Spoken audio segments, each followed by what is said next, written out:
review, and this will be the review, as I said before, this will be the review of my werewolf films. So, and I've got quite a bit to go through. I will say this: the only one classic werewolf film I haven't got is the original Wolfman with Lon Chaney Jr. I don't have that one. But apart from that, I have a lot of the other classic werewolf films right here in front of me. So I'll start by reviewing, I think probably one of the most classic werewolf films, and this one will be The Howling.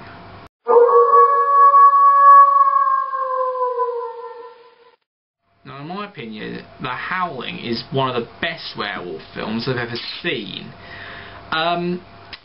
Really good special effects they used in it, and a fairly good story. It was a more serious werewolf story, though, this one. Directed by Joe Dante, who also directed the Gremlin movies. And basically the story is about a news reporter called Karen White, who finds this I'm trying to remember what it is. I'm trying to remember, because it's been some time since I've seen this movie, but so I'm trying to remember. She's on the trail of on the back. I'll just read from the back. On the trail of a sick and twisted serial killer. After an intense confrontation with the killer, the suspect is shot by the police, and Karen White is left traumatised and suffering amnesia.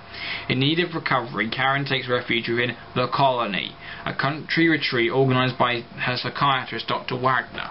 But things at The Colony aren't as idyllic as they originally seemed, and as blood-curdling screams break the midnight silence, Karen's memories slowly begin to come into focus.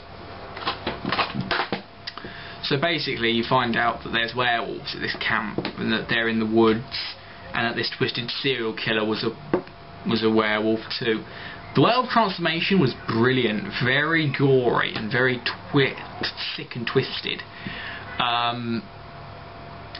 The only thing I didn't like about the werewolves was that I thought the ears were a bit too big. In my opinion, they looked like they'd mixed a dog with a rabbit. And big pointy ears that were like up here.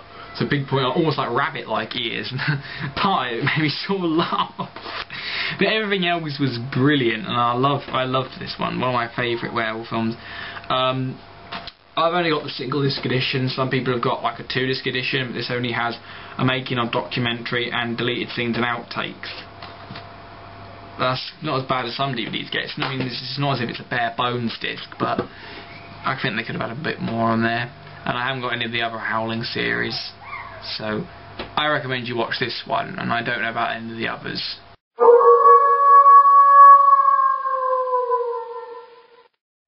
Now we move on to, I think, my favourite werewolf film, An American Werewolf in London. Again, another classic film. This is the 21st anniversary special edition, which is a 2-disc edition, which contains an actor's commentary, behind the scenes, outtakes, an interview with the director John Landis, interview with Rick Baker, who did the special effects, focus on technical effects, storyboard to film comparison, stills gallery, and a 4-page booklet with production notes in it. So you got quite a lot in that edition. I was very impressed with this one, very, very impressed. It's more fun and funnier. It contains a lot of black comedy in it. So if you want to watch a more serious one, watch The Howling. If you want to see a more fun one, watch American Werewolf in London. Both of which are extremely good, with both brilliant transformation scenes and gore effects. Basically in this one, David and his best friend Jack, they go up to the Scottish Highlands, or Highlands of Britain, and they come all the way from America to see this, and they're told not to go out on the moors and not to go out after dark, and particularly when there's a full moon about, and they're just like, what's going on? I don't understand. And then they accidentally walk off the track and walk into the moors, and then the full moon rises, and then they both get attacked, and they don't know what by, but Jack gets killed,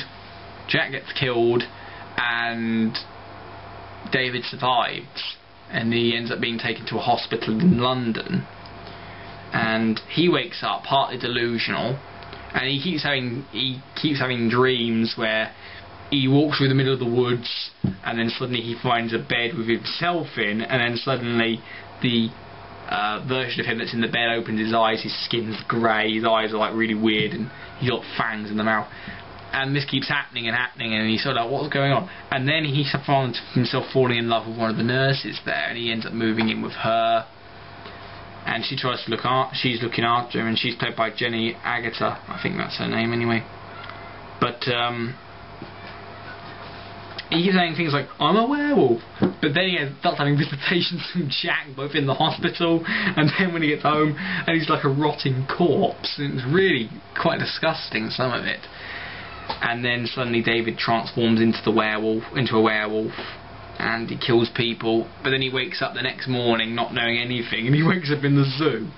And it basically goes on from there. Very good gore effects, very good special effects, like I said earlier. And if you can, try and get this 2-disc version, which is the better option to go for.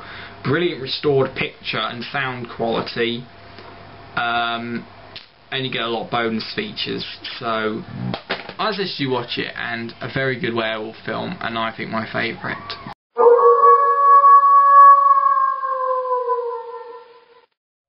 Now this one, I'm not sure if many people might know, but this is the Company of Wolves. It's basically, it says on the back, it brings together the timeless Little Red Riding Hood and werewolf fables of a haunting, compelling, eerie and erotic difference. Basically this girl goes to live with her grandmother,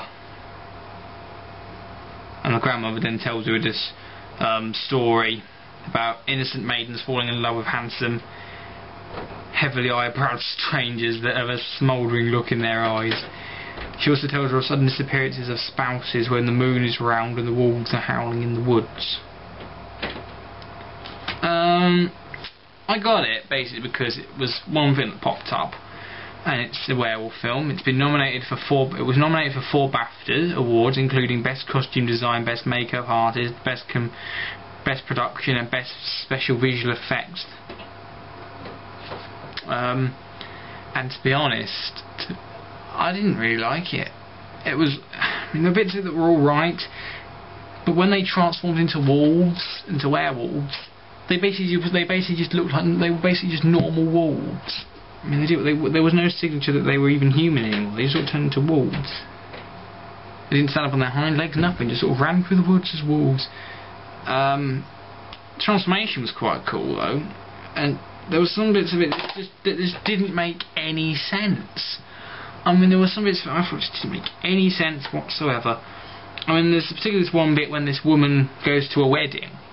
And it's like, what wedding? And there's all these tough people who are like, I do this, I drink a tea, yes.